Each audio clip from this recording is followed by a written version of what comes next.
ආදරය පරිත්‍යාගයක්. හරි. දැන් එකේ කීතලෙක් දාලා ලියලා තියෙන මොකද්ද? රෙද්ද තමයි. මිනිස්සු තමන්ට හිමි අවකාශය භාවිතා කරන ප්‍රමාණය අඩුයි. එයාලා තමන්ගෙන් පිටත තියෙන අවකාශය වෙනුවෙන් මාර විදිහට දුවනවා. ඒ කියන්නේ තමන්ට හිමි නැති අවකාශයක් වෙනුවෙන් එයාලා පුදුම විදිහට දුවනවා. දුවනවා කියන්නේ ඒක පස්සෙන් එලවගෙන යනවා. පස්සෙන් පන්නගෙන යනවා. හරිද? දැන් අපි හිතමුකෝ මෙන්න ඉන්නවා කොල්ලෙක්. මේ කොල්ලා මෙයාට අයිති කරගන්න බැරි අවකාශයක් වෙනුවෙන් තමයි නැහෙන්නේ. හරිද? ඊට පස්සේ දුවලා ගිහින් එයාට ඒ අයිති කරගන්න බැරි වුණාට පස්සේ කියනවා ආදරය කියන්නේ පරිත්‍යාගයක් කියලා. ඒ හිත හදාගන්න කරන වැඩ පුතා. එහෙම ආදරේ පරිත්‍යාග කරන්න පුළුවන් නම් මිනිස්සු ඇයි වියෝ වෙනවට අකමැති? අපි ළඟ ඉන්න කෙනෙක් අපෙන් අයින් වුණාට කැමති නෑනේ පුතා. තමන් කැමති දේ තමන්ගේ කරගන්න බැරි වුණාට පස්සේ මිනිස්සු හිත හදාගන්න කියන කාරණා. ආදරේ පරිත්‍යාගයක්. හරිද? ඒ අතින් මු හරි. වෙද්ද තමයි. එක්තරා විදිහකට මේ එහෙම ආදරේ පරිත්‍යාගයක් කියලා කියන එක මට හිතෙනවා පරාජය බාර ගැනීමක්ද කියලා. දැන් මේ බලන්න. දැන් මම මේ කොල්ලෙක් යන්දනේ. මේ කොල්ලට අපි හිතමුකෝ මෙයා දුර අහසේ තියෙන තාරකාවියක් ආදරය කරනවා. මෙයාගෙන් ගොඩාක් අයත අවකාශය තමයි තාරකාවි ඉන්නේ. ඒ වුණාට එයා ආදරය කරන්නේ තාරකාවිට.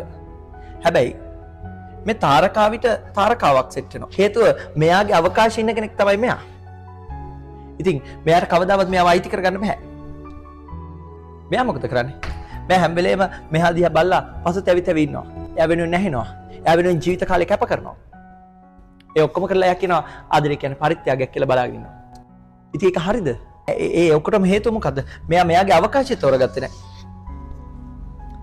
ඕනම පුද්ගලයෙක්ට පුතා තමන් ආදරය කරන කෙනා හෝ තමන්ට අවශ්‍ය දේ තෝරා ගැනීම ඇතුලේ අවකාශයක් තියෙනවා. ඒ අවකාශය අපි තෝරගන්න ඕනේ ඉස්සෙල්ලාම. ඊට පස්සේ අපිට පුළුවන් මේ අවකාශයේ තියෙන දේවල් එක්ක ගනුදෙනු කරන්න. මේ කොල්ලට මග ඇරිච්ච දෙයක් තියෙනව නේද? මොකද්ද මග ඇරලා තියෙන්නේ? මෙයාගේ අවකාශය. අහසේ තාරකාවි මතක තියාගෙන හිටියට මෙයාට අමතක වෙච්ච දේ තමයි ගස්වල මල් පිපෙනවා කියලා. හරිද? නිකමට හරියා හිතුවනම් මේ ගස්වල මල් පිපෙන්නේ මට කියලා. එයාට තිබ්බ යාට ඒ මල් එක ගනුදෙනුවක් කරන්න. හැබැයි එයා තෝරගත්තේ එයාට නිකමටවත් අතකින්වත් අල්ලගන්න බැරි. ඒක දැකලා විතරක් සැනසෙන්න පුළුවන්. එයාට ආකාශයේ තියෙන තාරකාවක්. සිංහල ධනංජය ධර්මදාස සමත් වීමට අවශ්‍ය සිසුන් සඳහා පමණි.